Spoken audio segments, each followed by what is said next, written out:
Welcome to M कैंटल दोस्तों। आइए आज की मेन न्यूज देख लेते हैं। Top news quickly. आज गौतम अदानी साहब जो हैं वो six richest man of the world बन गए हैं। कल उन्होंने अंबानी साहब को सरपास करा था। आज वो दुनिया के छठे सबसे अमीर आदमी हो गए हैं और आज उन्होंने लैरी पेज ऑफ गूगल को पछाड़ दिया है। और साथ ही में गौतम नहीं, मिस्टर अदानी की जो कंपनी है, गौतम अदानी की अदानी ग्रुप, उसने आज सरपास कर दिया है H D F C group को।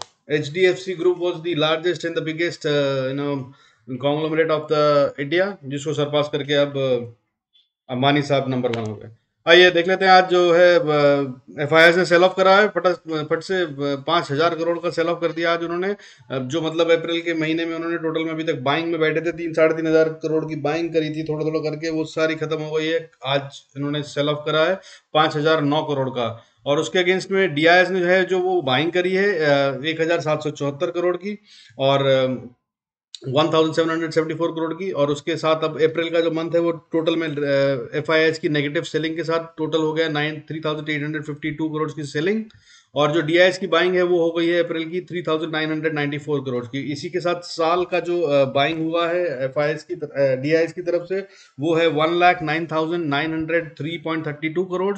और एफ आई एस की तरफ से जो सेल ऑफ हुआ है 3 महीनों में, जनवरी टू मार्च में या अप्रैल को मिलाकर, दैट इज 1,34,200.44 करोड़। बड़ी बड़ी मीटिंग्स, बड़ी बड़ी news from the global, that is fed minutes. Several participants believed that the upside risk of inflation from Ukraine war appear to be greater than the negative risk of growth. मतलब growth घटने से ज्यादा खतरनाक है ये युद्ध का असर जो हो सकता है। That is what they are anticipating. मतलब it earlier they were thinking that growth might get reduced little bit, but ऐसा नहीं है। दे थिंक कि ग्रोथ तो गायब हो जाएगी और शायद हम नीचे की तरफ जा सकते हैं। That's what they are anticipating. और ईयू के बोरेल साहब ने कहा कि I hope that EU will approve new round of sanctions, जो कि फॉर रशिया यूएस ने डाल दी हैं थोड़ी सी, और बाकी की उम्मीद की जा रही है कि और बढ़ेंगी अभी। तो अच्छा, Air India has stop their flight to Moscow from New Delhi citing the insurance to Russia not valid. मतलब अभी जो इंश्योरेंस है प्लेन्स की, ऑटोमेटिक हर फ्लाइट जो होती है वो इंश्योर्ड होती है, बट वॉर जोन में अगर वो जाए तो वो नहीं रहती है। तो अभी एयर इंडिया ने क्या कहा है कि they are stopping their flights to Moscow because that is war zone, और वहाँ पे इंश्योरेंस वैलिड नहीं है, इसलिए कोई फ्लाइट हम वहाँ नहीं लेके जाएंगे। ओके। क्रेमलिन ने क्या कहा है? Kremlin says US arms supplies to Kyiv is negative for peace talk. जो अमेरिका बार बार हथियार दिए जा रहा है कीव को, ये बहुत ही गलत असर डाल रहे हैं बातचीत पर और समझौते पर। Russia will respond to latest round of US sanctions. US ने जो नई सैंक्शंस लगाई हैं उनके ऊपर भी वो जवाब देगा रशिया, ऐसा उन्होंने स्टेटमेंट दिया है, जो कि दे भी रहे हैं लगातार वो। आइए देख लेते हैं न्यूज इंडिया की the highest ever export of rice, wheat, sugar and other cereals with the meat. Meat के साथ में दालें, चीनी और गेहूं को सबसे ज्यादा एक्सपोर्ट किया गया है। मीट जो है, मीट के बाद वीट, गेहूं, फोर फोल्ड हो गया है, ठीक है। 568 मिलियन डॉलर्स का एक्सपोर्ट किया है हमने 2020-21 में, जो कि बढ़कर अब 2.12 बिलियन हो गया है। मिलियन से बिलियन पे आ गए हैं। ठीक है। अब आगे क्या होगा देखते हैं। और इससे हमारे जो फिक्की के रिजर्व्स हैं, हमारे जो क्रिएट हुआ था फूड कॉरपोरेशन इंडिया, वो के रिजर्व्स बहुत भयंकर रूप से घट गए हैं, जो कि करीब शायद 2.5 लाख मीट्रिक टन था। वो 2.5 लाख घटकर सिर्फ 40 लाख, नहीं, वो मतलब 2.5 लाख मेट्रिक टन से घटकर 40 समथिंग पे आ गया है। भयंकर सी, मतलब वन थर्ड रह गया था। That's the one numbers might be incorrect, अभी मेरे को ठीक से याद नहीं, but this is what the impact is. Please look at it, not very good for Indian people. Okay. IGL gas ने फिर से ₹2.50 पर केजी बढ़ा दिए हैं दिल्ली में। Delhi cabinet has decided to give subsidy to electric cycles. ₹5,500 की सब्सिडी देंगे वो पहली 10,000 साइकिल्स पे, इलेक्ट्रिक साइकिल्स पे, ठीक है।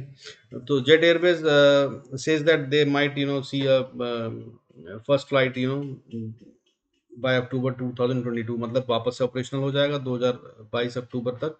नई दोबारा से कोई फ्लाइट चलनी शुरू हो जाएगी।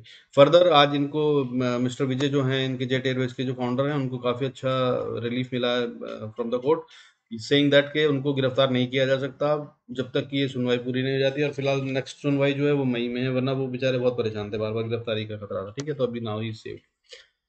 Maruti Suzuki has announced to proactively voluntary recall 19,731 गाड़ियां ऑफ इको की 19,731 गाड़ियां वापस बुलवा रहे हैं। कारण बता रहे हैं कि रिम के ऊपर जो साइज मेंशन किया गया है वो मेंशन गलत किया गया है, दैट्स इट। तो कोई भी मतलब इम्प्लीकेशन और परफॉर्मेंस या सेफ्टी नहीं है, तो बट उसको ठीक करने के लिए बुलाया है, that's what they have said in the statement. Tata Motors says an unfortunate fire incident. CNG buses in New Delhi, no injuries to anyone. Tata motor की एक बस के अंदर आग लग गई थी, सीएनजी बस का, दिल्ली में। और उसके ऊपर दे सेड दैट कोई नुकसान तो नहीं हुआ है, and will support the investigations to whatever level that is required. Adani group का मार्केट कैप बढ़कर 15.3 लाख हो गया है, मैंने आपको बताया, जो कि एच डी एफ सी के 14.6 लाख से भी ऊपर चला गया है। H D F C group को सरपास कर दिया है। तो कल अदानी साहब ने अंबानी साहब को सरपास किया था। फिर आज जो है वो H D F C group को सरपास कर दिया है, और गूगल के लैरी पेज जो है उनको भी सरपास कर दिया। Now mister Adani is the sixth richest man on the planet Earth. Okay, KPI Global Infra company informs change in the name of the company. KPI global ने अपना नाम बदल लिया है। बदल कर क्या करा है? KPI Green Energies Green Energy Limited. KPI Global Infra is now KPI Green Energy Limited. Tata Steel buy sells 50% stake in S&T mining company. Further, Punjab and Sindh Bank, Government of India, the news is about Punjab and Sindh Bank. The Government of India bought 1.18% additional stake in the company via preferential shares. ठीक है, now they hold 98.25% stake in Punjab and Sindh Bank. IDFC board approved ₹1 का interim dividend. IDFC के shareholders को ₹1 का interim dividend मिलेगा. That's a good news. Shri Digvijay Cement Promoter Group bought 1,65,000 shares via open market. Morpen Lab Promoter and FIS Group ने खरीदे हैं 2.6 crore shares via open market. Ashi India Promoter bought 2.67 lakh shares. Sterling and Wilson Promoter releases 12% pledge. That's a very good news. Pledge खत्म कर दिए, 12% share अपने छुड़वा लिए हैं, गिरवी रखे हुए थे। HAL has entered into a MOU, Memorandum of Understanding, with Israel Aerospace Industries to convert civil passenger aircraft into multi-mission tanker transport aircraft in India. Okay, Rane Brake promoter increases stake by 2.3%. Yesho Industries, Hashi Kalochia increased stake by 0.19%. अब holding जो है उनकी बढ़कर 2.55% हो गई है। Valiant Communications, two of the investors bought 3% stake in the company.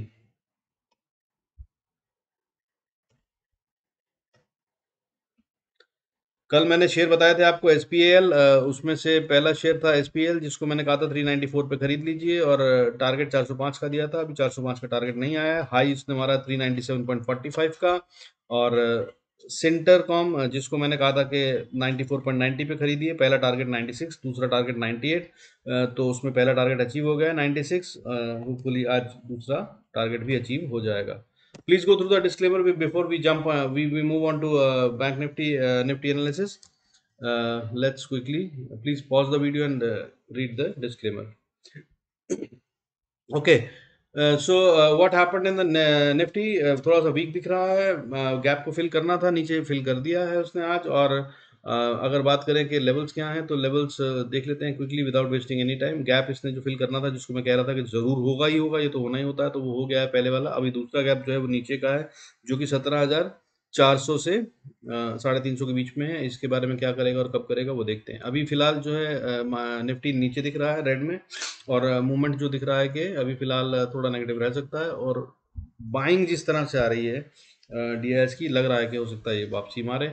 और अब जो दिख रहा है लेवल्स को देख लेते हैं कि अभी जो बैंक निफ्टी है, सॉरी निफ्टी जो है 17,655 पे बंद हुआ है। तो ऊपर की तरफ में अगर पहला लेवल बोलें तो 17,700, 700 को पार करता है तो फिर अगला लेवल 803, 803 के बाद अगर ऊपर की तरफ जाता है तो 874, और 874 को अगर पार करता है तो आज के लिए एक स्ट्रॉन्ग रेजिस्टेंस बन सकती है, क्योंकि ये क्लस्टर टाइप बन रहा है। दैट विल बी 17,946, 17,946, और यहाँ पे आके तो बनना भी चाहिए। 300 पॉइंट अगर ऊपर आ गई मार्केट तो।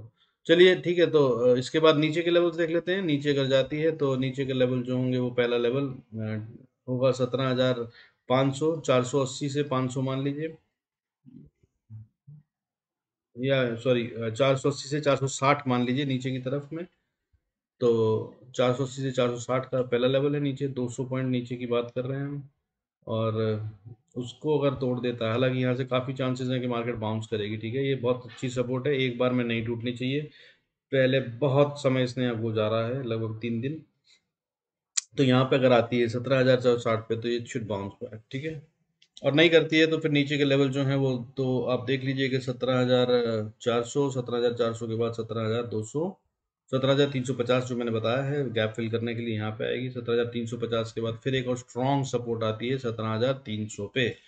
लेट्स होप के यहाँ से मार्केट बाउंस करेगी। This is a very good support, यहाँ पे बाउंस करना ही चाहिए, और नहीं तो टाइम स्पेंड करना चाहिए, एक बार में तो ब्रेक नहीं करना चाहिए। आइए बैंक निफ्टी देख लेते हैं quickly. Let's look into the bank Nifty. Bank Nifty ने आज बढ़िया से काम करा है, इसको बोलते हैं इवनिंग स्टार टाइप। ये बन रहा है जो पैटर्न, ये गया यहाँ से ग्रीन कैंडल बड़ी सी, उसके ऊपर एक छोटी सी कैंडल डोजी टाइप, यानी कि इंडिसाइसिव, इंडिसाइसिव के बाद फिर बड़ी सी रेड कैंडल, मतलब कंफर्मेशन कैंडल।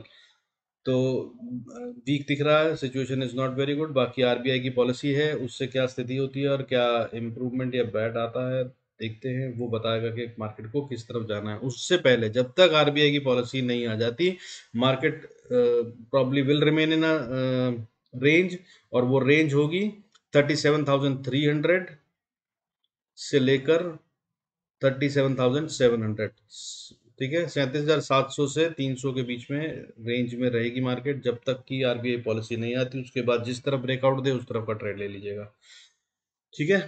ओके, अब लेवल्स देख लेते हैं। ऊपर की तरफ अगर मार्केट बैंक निफ्टी बढ़ता है तो 37,700 से 710 पहला लेवल, दूसरा लेवल 37,833, तीसरा लेवल 38,045, अगला लेवल 38,254, उससे अगला लेवल 38,465, उससे अगला लेवल 38,628, और उसके बाद strongest level to cross which will be difficult to cross, that is 38,742। और अब नीचे की तरफ देख लेते हैं। नीचे की तरफ अगर बात करूँ तो मैं पहला सपोर्ट जो बनता है वो आपको बता ही दिया मैंने, 37,300, उसको अगर पार करती है नीचे की तरफ तो इसको करना ही है, इनफैक्ट ये गैप तो फिल करेगी ये, यहाँ तक तो आना है 37,191। और ये कब आएगी वो एक मैटर ऑफ डिबेट हो सकता है, बट अदरवाइज आना तो है ही है, ठीक है। 37,190 को अगर ब्रीच कर देती है तो अगला लेवल होगा 36,813, और उसको क्रॉस करती है तो 36,580, और यहाँ से इसको बाउंस करना चाहिए, ऊपर जाएगी। और अगर इसको क्रॉस करती है तो 36,445, उसके बाद अगर इसको क्रॉस करती है तो 36,000 तक मार्केट आ सकती है, और उसके बाद द स्ट्रॉन्गेस्ट सपोर्ट जो है वो आएगी 35,640 पे। I think that'll be more than enough for the day. Do good trades. Be happy. God bless you all. See you in next video.